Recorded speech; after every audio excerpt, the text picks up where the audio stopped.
Assalamualaikum, hai Sobat Leo, terima kasih sudah klik video ini. Semoga kalian senantiasa diberi kesehatan dan kebahagiaan ya. Oke, sekarang kita akan bertualang bersama sebuah alur cerita film berjudul Dragon Hunter. Film ini mengisahkan petualangan para pemburu yang mencari harta karun. Namun, harta karun yang mereka cari kali ini adalah harta karun yang berada di kolam naga. Tentunya yang dijaga oleh seekor naga raksasa. Berbagai halang rintangan harus mereka hadapi dengan mempertaruhkan nyawa. Belum lagi, seorang pemburu pun sempat ditertawakan karena kemiskinannya. So, gimana kelanjutan dan endingnya? Tanpa berlama-lama langsung aja kita mulai. Di film kita diperlihatkan seorang pemburu harta karun bernama Liu telah sampai di lokasi perburuannya dan juga seorang asistennya. Menurut peta, lokasi yang dituju telah sesuai. Setelah memperhatikan lebih lanjut, akhirnya ia menemukan cara untuk membuka harta karun. Tapi ternyata kenyataan tak sesuai harapan. Rupanya, ia masuk ke dalam jebakan hingga membangunkan cacing gurun raksasa. Mereka melakukan hal berbahaya tersebut karena terpaksa oleh kemiskinan yang mereka alami. So, mereka pun berlari sekuat tenaga demi menyelamatkan hidup. Dan singkat cerita, hari pun berlalu dan mereka tiba di sebuah kedai yang memang sering disinggahi oleh para pemburu dari berbagai penjuru. Nah, di situ mereka mendengar pembicaraan seorang ahli peta bahwa ada harta karun suku naga yang sangat diperebutkan. Namun, berada di lokasi yang amat berbahaya, bahkan tak ada satupun pemburu yang kembali dengan selamat. Konon, hal itu karena ada seekor naga yang menjaga tumpukan emas dan perak dengan melepas 3 mutiara di kepalanya ke sekitar gurun untuk melindungi lokasi harta karun yang terkenal dengan sebutan kolam naga.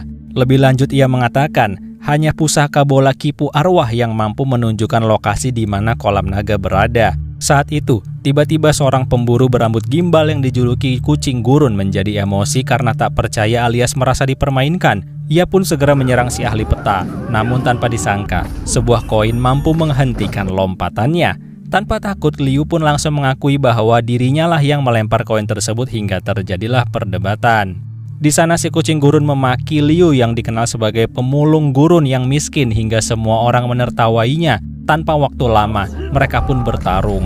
Tapi yang ditertawakan ternyata kungfunya berada jauh di atas si kucing gurun, hingga dengan mudah kucing gurun terpental.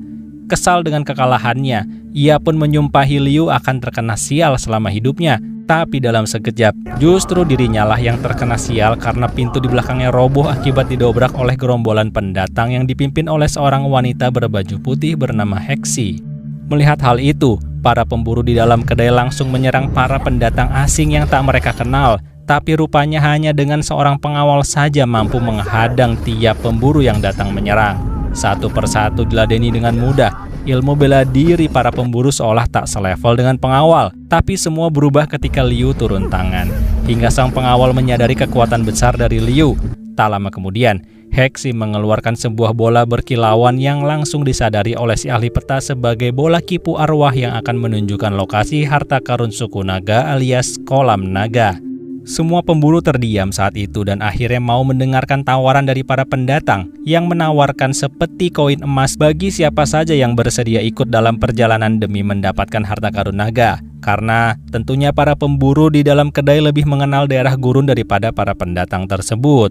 Awalnya tak ada yang bersedia hingga akhirnya Liu memutuskan untuk ikut dalam perjalanan. Namun ia memiliki syarat bahwa saat harta karun naga ditemukan, ia ingin mendapat setengah bagiannya. Pengawal lainnya terlihat tak setuju tapi tidak dengan sang ketua yang menyetujuinya. Melihat Liu ikut serta, akhirnya sebagian besar pemburu pun termasuk si kucing gurun ikut turut dalam petualangan berbahaya tersebut. So dengan demikian, malam pun semakin larut hingga keesokan paginya perjalanan panjang pun dimulai. Gerombolan petualang dan pemburu spesialisasi gurun melintasi berbagai medan dan daerah di gurun yang luas sebagai samudra.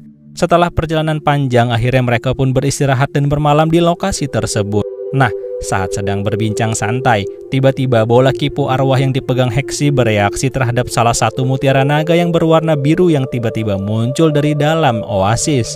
Jika mutiara biru tersebut berhasil dimasukkan ke dalam bola kipu arwah, maka satu pelindung berhasil diruntuhkan. Akhirnya, Hexi mengadakan sayembara. Siapa saja yang berhasil mengambil mutiara biru maka akan langsung mendapatkan sekantung koin emas tunai.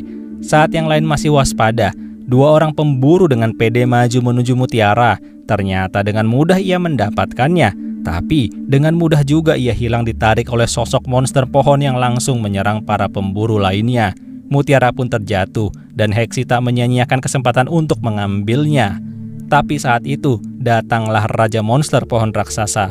Liu berusaha melindungi, tapi banyaknya ranting menyerangnya hingga ia terjatuh. Heksi pun segera menghujamkan mutiara biru ke dalam bola kipu arwah. Seketika gelombang cahaya memancar yang membuat para monster pohon pergi kembali ke habitatnya dan mereka pun selamat untuk saat ini. So, dengan demikian mereka pun melanjutkan perjalanan hingga pagi pun tiba. Dengan sisa anggota yang ada, akhirnya singkat cerita sampai juga mereka di sebuah kota gurun terbengkalai yang luas. Sesampainya di sana, mereka akhirnya menemukan mutiara naga kedua yang berwarna kuning. Namun, saat itu pula para mayat hidup bangkit dari gurun untuk menghabisi mereka. So, pertarungan hidup dan mati pun kembali terjadi. Mereka semua bertarung dengan keahliannya masing-masing. Di tengah pertarungan, Liu berusaha mendekati mutiara kuning dan mengambilnya. Untungnya asisten Liu mengeluarkan senjata langka palu pengguncang alam, hingga seluruh zombie gurun pasir pun musnah tak tersisa. Mutiara naga langsung diserahkan pada Heksi, tapi rupanya saat itu barulah bangkit monster yang sesungguhnya, yaitu raksasa prajurit gurun pasir. Semua awalnya kewalahan. Pengawal kepercayaan Heksi pun akhirnya menjadi korban. Liu pun ikut menyerang dengan beberapa tebasan tapi tak mempan. Hingga akhirnya dengan satu tebasan manja ia berhasil menghancurkan titan gurun pasir tersebut.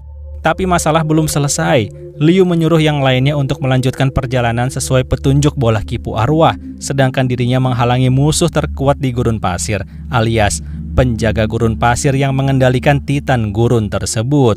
Duel pun berlangsung dalam waktu singkat.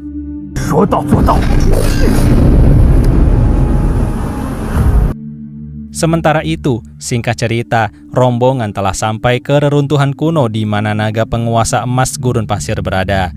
Heksi pun memasukkan mutiara kuning ke dalam sebuah pintu. Mereka pun berjalan menyusuri lorong yang cukup panjang hingga akhirnya terlihatlah hamparan emas dan harta karun dalam sebuah ruangan. Salah satu pemburu mencoba mengambil, tapi ternyata tidak bisa karena semua telah diikat dengan sihir oleh sang naga. Saat itu tiba-tiba bola kipu arwah berkilauan bertepatan dengan sosok naga yang masih berwujud manusia.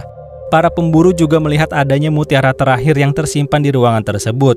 Di situ semua bingung, dan akhirnya sang naga mengungkap bahwa sempat ada seorang petapa yang menyegelnya hingga wujud naganya tak dapat digunakan. Oleh karena itu, ia memerlukan bola kipu arwah yang dipegang oleh Heksi agar kekuatannya kembali. Nah, disitulah semua baru sadar kalau mereka telah melakukan hal yang bodoh.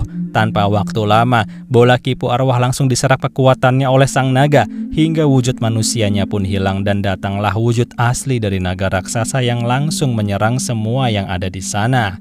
Semua pemburu berhamburan hingga beberapa pun menjadi korban santapan naga gurun.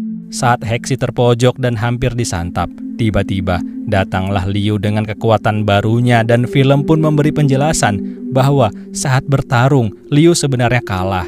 Namun, sosok penjaga gurun pada akhirnya kembali memulihkan Liu dengan memberikan sebagian kesaktiannya karena ia menilai bahwa Liu memiliki hati yang baik meski diberi kekuatan besar dan mungkin akan mengakhiri kasus para manusia yang tamak yang ingin berburu harta karun di kolam naga dan berujung nyawa mereka hilang sia-sia. So, dengan begitulah, akhirnya Liu datang sebagai penyelamat dengan aura kekuatan badai gurun pasir. Sang naga yang merasa tertantang pun langsung menyerang. Liu pun langsung menghadang sang naga hanya dengan satu tangan. Setelah itu, jurus pedang gurun raksasa pun ia keluarkan hingga memecahkan wujud asli naga dan kembali merubahnya menjadi sosok manusia dan musnah. So, setelah kondisi mulai tenang, akhirnya Heksi mengatakan yang sebenarnya pada Liu bahwa dirinya adalah seorang putri kerajaan timur yang jauh-jauh datang ke gurun pasir barat untuk memusnahkan naga yang telah merenggut nyawa kakak kandungnya saat sedang berpetualang. Ia pun mempersilahkan Liu untuk mengambil seluruh koin emas di sana, tapi Liu tak tamak dan hanya mengambil satu koin saja. Sang putri pun bingung lalu Liu berkata keinginannya adalah sebenarnya ingin terus melindungi sang putri hingga akhir. Di situ, diam-diam ternyata sang putri juga menyimpan rasa hingga mereka pun memutuskan untuk bersama mengarungi gurun pasir menuju kerajaan timur hingga tiba-tiba film pun berakhir.